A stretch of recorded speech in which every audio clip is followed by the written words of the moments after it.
If you are a regular viewer of CMA, you've come to expect and depend on true super flagship equipment coming in for review. It's very difficult to pinpoint why this seems to be the trend for this channel, but I think starting out the entire process and the conception of the channel with the hi-fi and SIVGA might have something to do with it.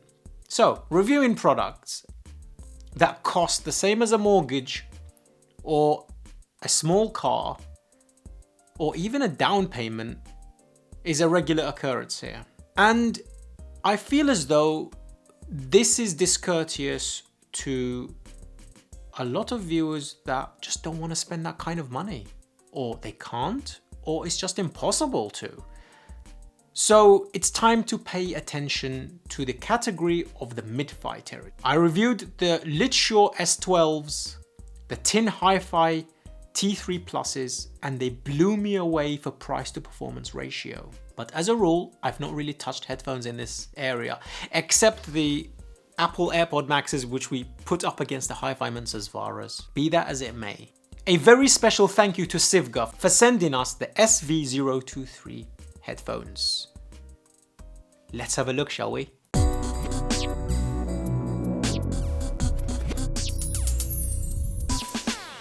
So, these headphones come in at $450. They are firmly sitting in the mid-fi category. So I was genuinely curious how these would perform, to be honest with you. I mean, jumping around from SIVGAs to LCD5 to Utopia to Atrium to Final Audio D8000 Pro to Diana-Fi to Stellia, all of the reviews can be found on the channel. I've kind of lost the trend and the performance gains the mid-fi category has been gaining over the last couple of years. So it's time to assess. This unit, $450, so priced nicely around the 6XX, 660S and the DT1990s, etc. category. The box is cardboard, understated, nicely foamed, and pretty much in reminiscent of the Sennheiser HD6XXs and stuff. So this is to be expected. Inside here, ooh, now we see something special. Already a carrying case. That looks quite nice actually. And a pouch. So let us dispense with this heavy box. Setting aside the headphones first. Ooh, that's an interesting shape. Okay. Let's have a look. You've got this canvas bag and a OCC cable and an adapter, 6.3 and this. Okay, and this one is going to a 3.5 from a 4.4 balance. Oh, okay, now that's going to become useful for the channel in general. Okay, let me move this pouch thing out of the way. And let's have a look at what's inside here.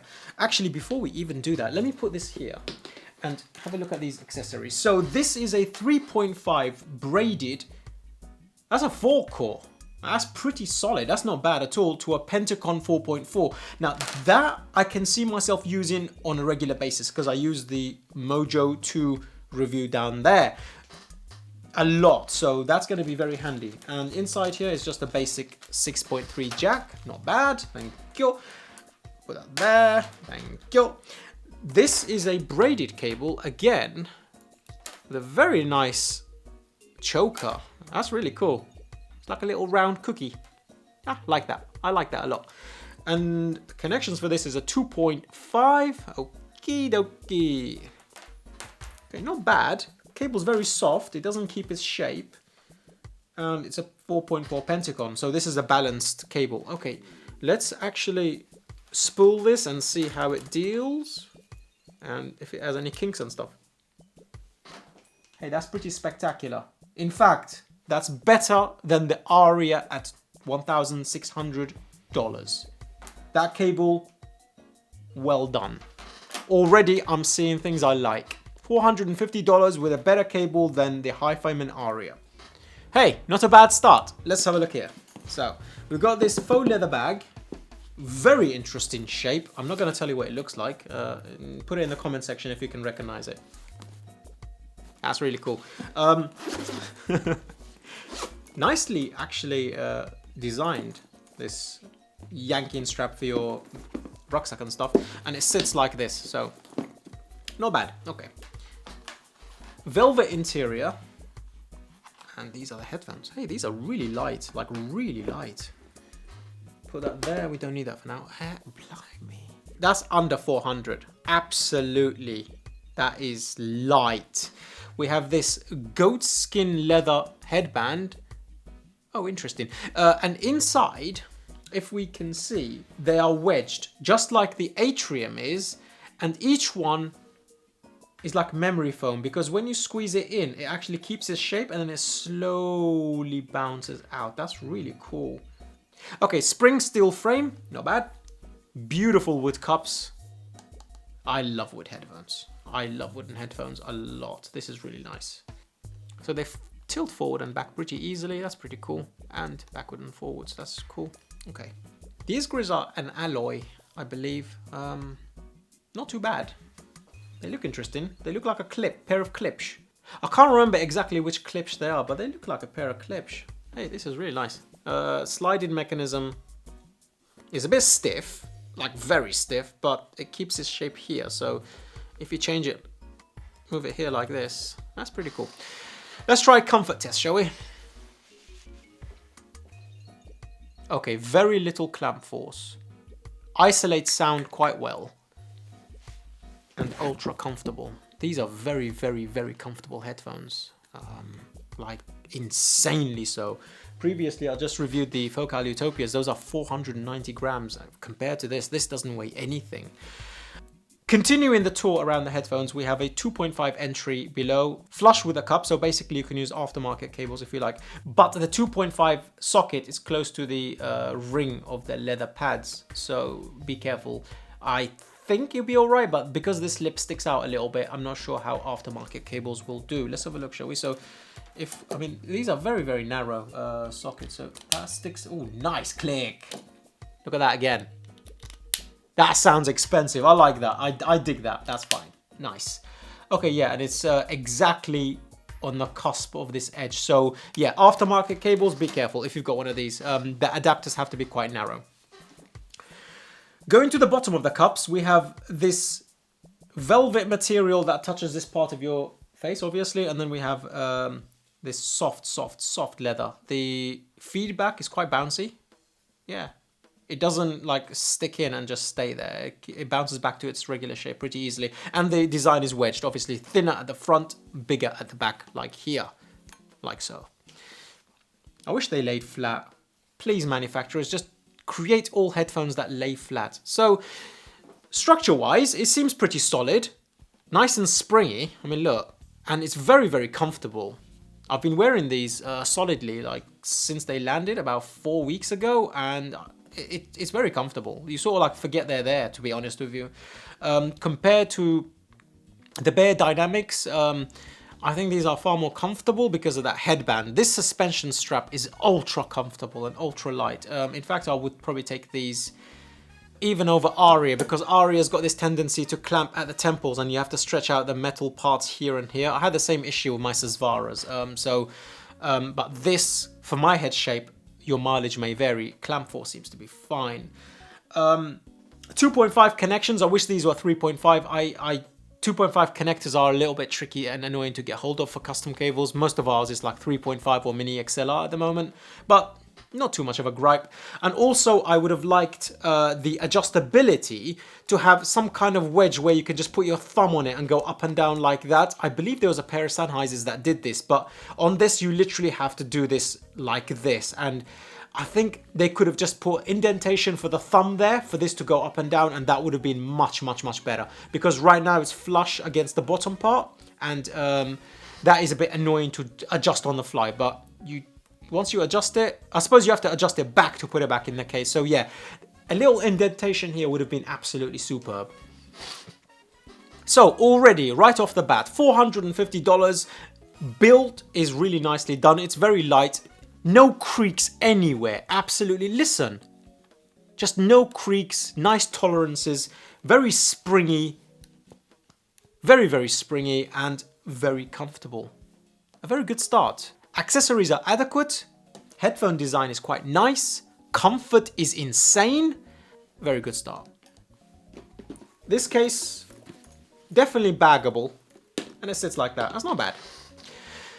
So, my first impressions of a $500 headphone and below at the moment is impressive, to be honest with you.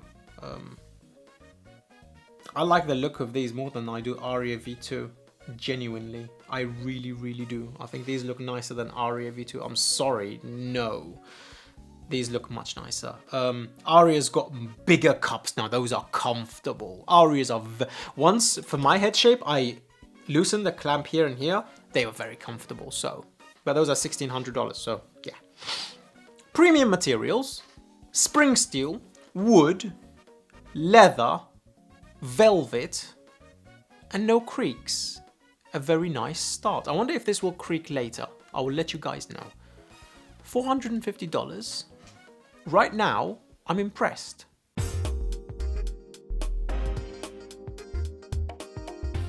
Let's discuss the specifications of this headphone. So this is a dynamic headphone. It's a liquid crystal polymer with a beryllium composite overlay. That really does remind me of the Verite closed. These are 300 ohms and the sensitivity is 103 decibels. So these are quite hard to drive properly. The frequency response of this is 20 Hz to 20 kHz. This is actually walnut. If you tap it, it's solid. It really is pretty damn solid. Okay, so that covers the hardware and the specifications. Oh, one thing, this is actually not lambskin. This is protein leather, but it's so soft. It's ridiculous. Like, yep, doesn't smell like... I don't know why they've used goat here, but maybe they ran out of goat. I don't know. But this is protein. But yeah, fit and finish, very nice. Specifications, okay. We can deal with that. Let's talk about the sound.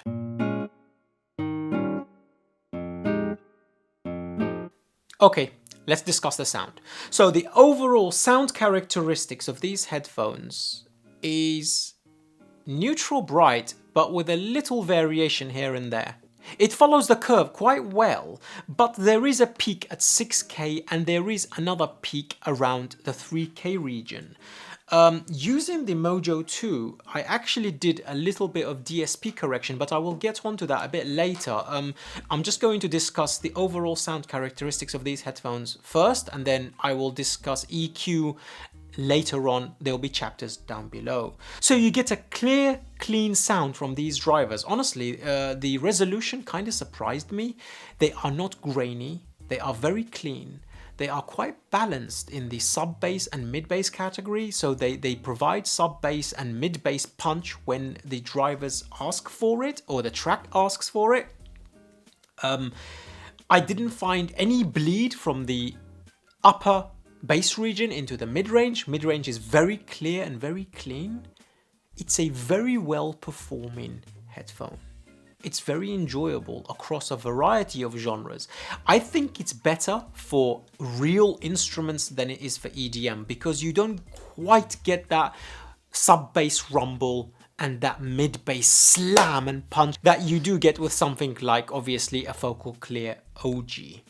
Make no mistake, the driver resolution on these is as clean as a Focal Clear OG, and I think a little bit more transparent as well, and that's what's shocking me. These are $450. It's a very quick set of drivers in this. It reminds me of the ZMF VC implementation. These headphones are nice. Subjectively, the tuning is not to my preference. I use a little bit of EQ to actually bring it to the curve that I personally like, but for somebody who's into a clear, clean treble region and a clear, clean upper mid-range, these are quite articulate headphones and they provide a hell of a lot of detail. So, with that, let's break down the frequency response.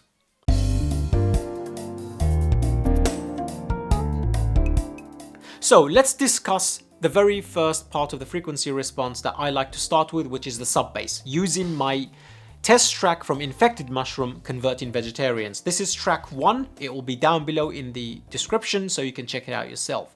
Now, when the synth comes in, it's in the lower mid-bass to sub-bass category. It's just skirting the borders of that part of the frequency response around 60 kilohertz and 70 kilohertz.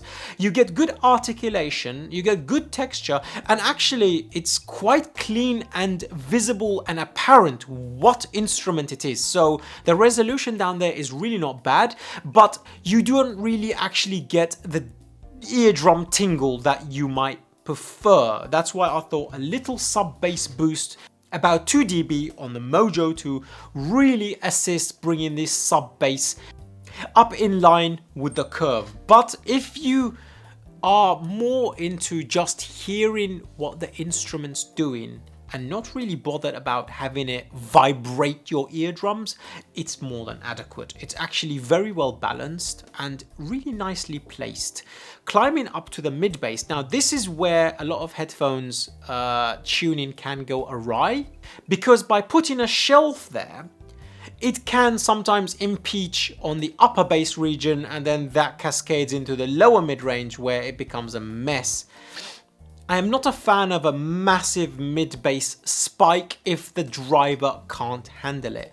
But here we find it's tastefully articulate and punchy when the instruments call for it, especially kick drums. But to bring it back in line with the frequency response that it's trying to convey, I would like to increase this by 1 dB using the DSP correction on the Mojo 2. So 2 dB for the sub bass, 1 dB for the mid bass to bring it in line. There you get the bass rumble and you get a punch, and the actual drivers really take to EQ extraordinarily well, which really truly surprised me. But as you will find out, as we go along the frequency response, with my preferences for EQ and with what it's doing, you get 2 different types of headphones that actually both are really good. One for me, one for the audiences that this is aiming for. So I will discuss side by side what's happening. So with my EQ, you find the sub bass boosted a little bit here. And with the standard tuning of the headphones, it's a little bit more tame. It's there. It's telling you what it's doing. It's showing you what the sub-bass category is doing. It's articulate for instruments, but you don't really get that emphasis where you actually feel it in your eardrums.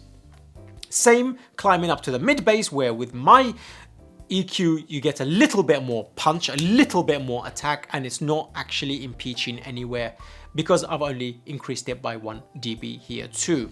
I leave the upper bass region alone because it's really well articulated, it's very well balanced, it gives good credence and it gives good support to attacks from tom-toms and doesn't make them sound thin.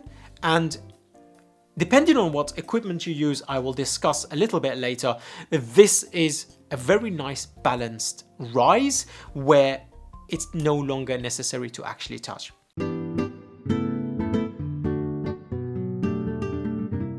The lower mid category gives good body to vocals for males and females. It's very nicely placed actually. And it rises nicely to the mids.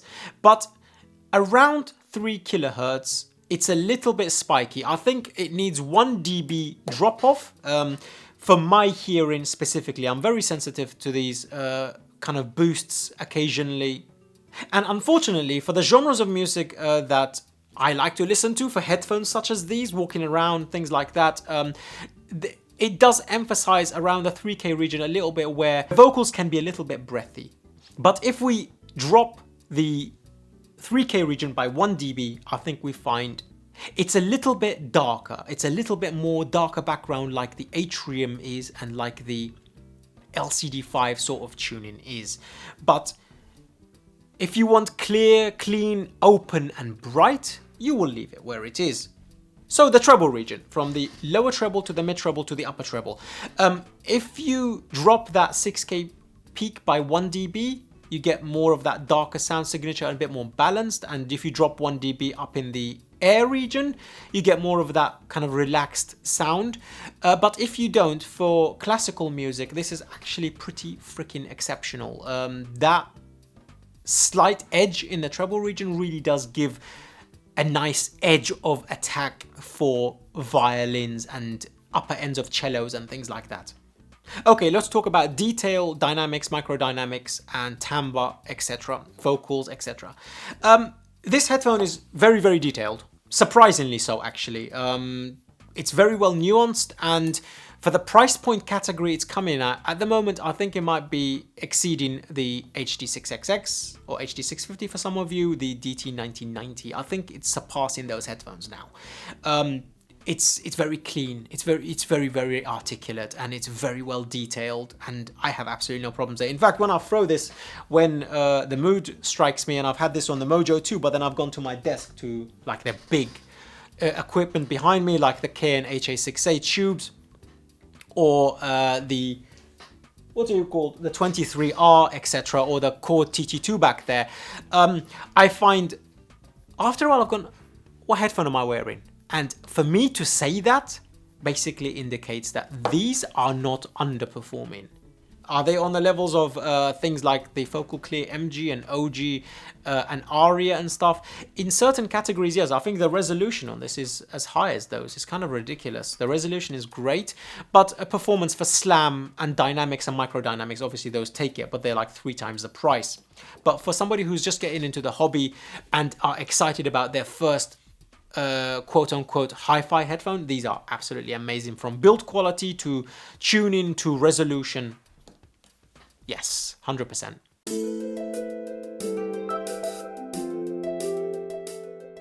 So let's talk about some of the equipment we've used. I've used exclusively the Mojo 2 for this, because this is a $450 headphone. I mean, at times I've actually put it on equipment behind me, like because I couldn't be bothered to take the headphones off because they're that freaking comfortable.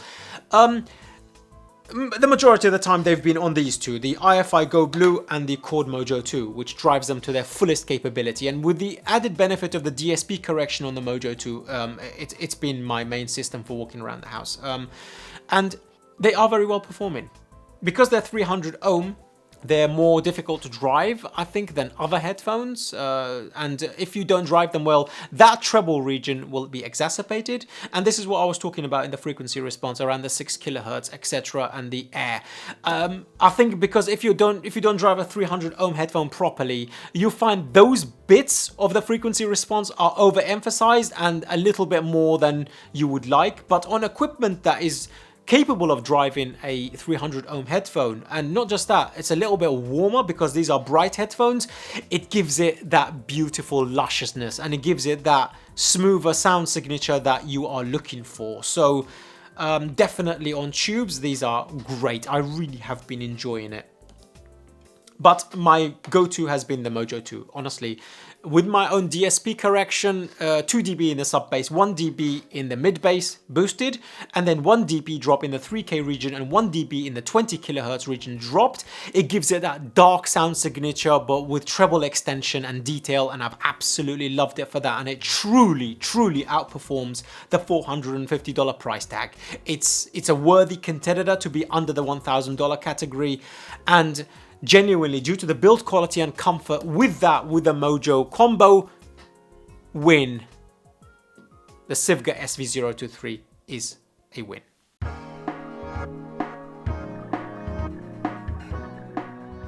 Okay, let's talk about some comparisons with other headphones in this price category. If we take the sub bass, best place to start, HD6XX versus the SIVGA S023. The HD6XX seems a little bit more elevated, I would say. It's definitely got more body than these ones do, the SIVGA SV023s, but by no means is it a cleaner sub bass than the SIVGAs. The SIVGA definitely has a cleaner sub bass in this category, and it's a quicker driver as well, and it has a better way of reproducing the micro detail in the sub bass category, yet it's a little bit leaner sounding than those 6XXs. The Sennheiser HD 58Xs are definitely on a lower category compared to these in both amount and detail and resolution. The resolution on these headphones, I think, do take it at the moment in the $500 category. I'm kind of surprised by how clean the drivers are. Going to the mid bass, I think the Emotiques might have a bit of a harder punch than these, but these again are a cleaner driver and a bit of a quicker driver. So I would take these over the 6XXs. I would take these over the HD58Xs and the Emotiques as well.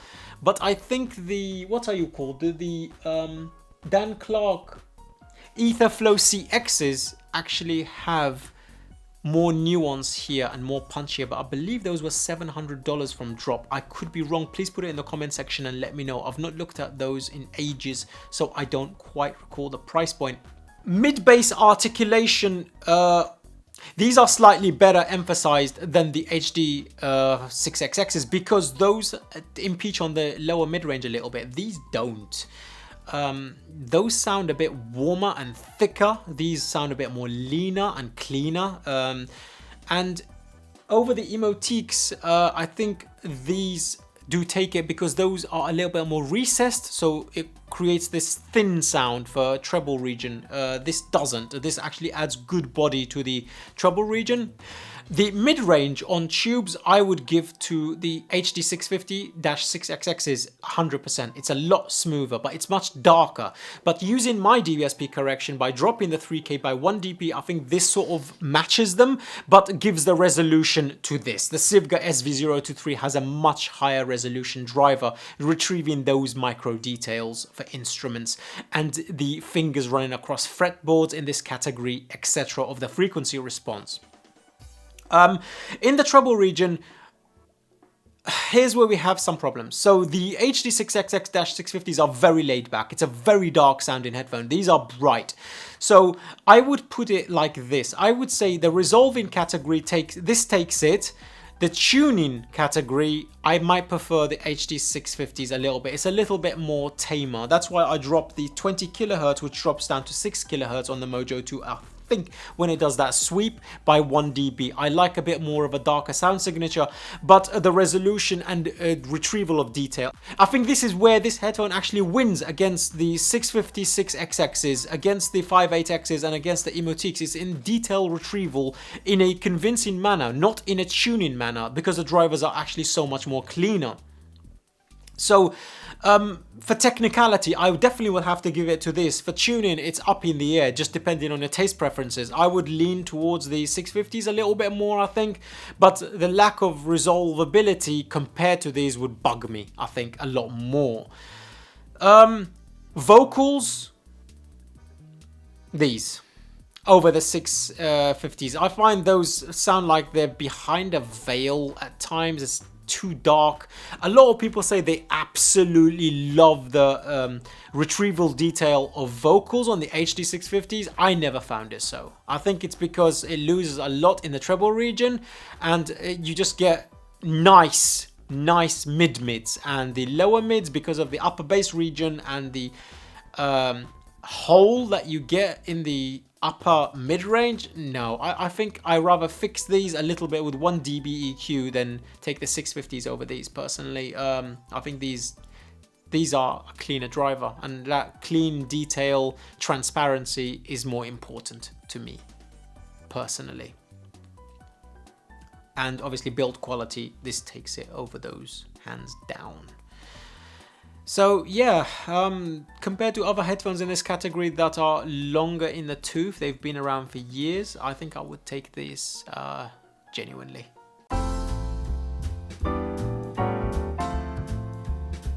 Let's talk about some of the caveats of this headphone.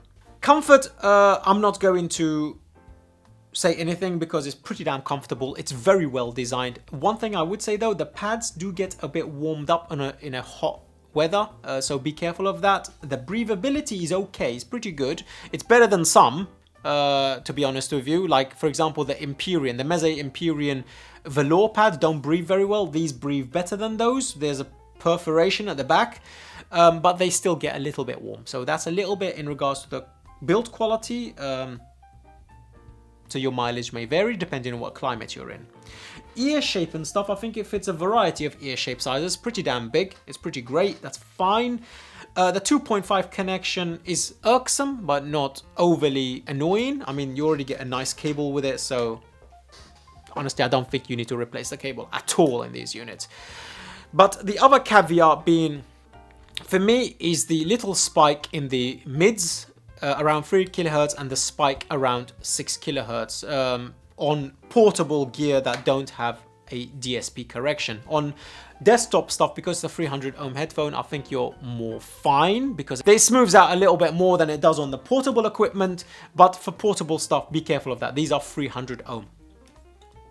That's my only gripe. It's that for my hearing preferences, those two little spikes can do with a little bit of taming from your EQ, for those of you who likes to EQ. And funnily enough, these are the headphones I've EQ'd and I've stuck with more than anything else. I don't like EQ myself, I don't stick to it, but the way the Mojo does it is so freaking good and so convenient, and the sound signature that it creates out of that, I have set it up with. Yeah, you can wear these all day, absolutely no problem. You can enjoy it with a variety of genres. They're very clean, very detailed, and for $450 I'm actually shocked. Look at that wooden cup, it's beautiful, absolutely beautiful. So, conclusion, should you buy these headphones? If the sound characteristics is something you're interested in, then yes. If you have a Mojo 2, definitely. If this is your first hi-fi headphone and you're not sure between these, the HD650s and the Bear Dynamic DT1990s, I would choose these. I definitely would choose these. The drivers take EQ a lot better.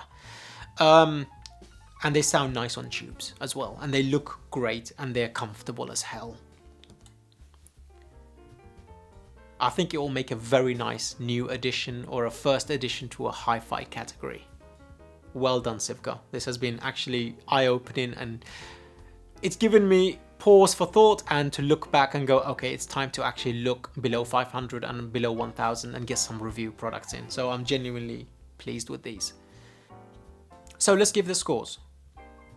Build quality and design for the $500 category, 4 tigers out of 5. These are exceptional. Drivability, they're hard to drive, they're 300 ohm. 3 tigers out of 5, 100%. Overall sound characteristics, 3 solid tigers out of 5. With DSP correction on the Mojo 2, 4 tigers and a baby cup out of 5, easily. But 3 tigers for the general sound characteristics out of the box. Because they do need break-in. You need to break these drivers in for a good 100 hours. Trust me on that. You really do need to break these headphones in. The drivers are very stiff. Beryllium is, you have to break in all the focals as well. They even state it on their website, and it seems to be the case here too. So when you get them, burn them in. So an overall score for the $500 category compared to things like DT1990 build quality, HD6XX build quality, and other Spectrum headphones like the, what are you called? The Emotiques over there. What are you called? There's another one. Oh yeah, the Sennheiser HD58Xs, etc. Yeah, these definitely take it over those. I am very pleased to give these headphones, with the accessories you get, with the price point and the sound clarity you get, 4 solid tigers out of 5. Genuinely impressed. And if you're interested in reviews like these, and if you want to get them before anyone else, consider joining our Patreon, where reviews go live there before anywhere else, and sometimes there are reviews there that don't get released to YouTube, and you find them exclusively there. And if not, join our public Telegram chat where we can discuss these. Everything gets discussed as soon as they land, and I usually make as much time as I possibly can to jump in the public Telegram chat as well. But the private Telegram chat is usually where my focus is in most of the time, because obviously I have to give back to the community that's supporting the channel, and I thank you deeply. But most of all, I would like to thank you guys for watching these videos, sharing these videos, and leaving your comments. And let me know in the comment section if you have these and what your experience has been, because they've surprised me genuinely. And thanks again to SIVGA for sending this unit in for review. I really do appreciate it. It's awesome. to actually have a look at this category. I normally just kind of bypass it, and I think it's not really fair. And I think it's time we actually really focused on these areas as well, so that people know what's out there. There's so many. And it looks like performance has been leaping in bounds in this category, and it's kind of nuts. Until next time, I will see you soon. I'm Chord. Peace.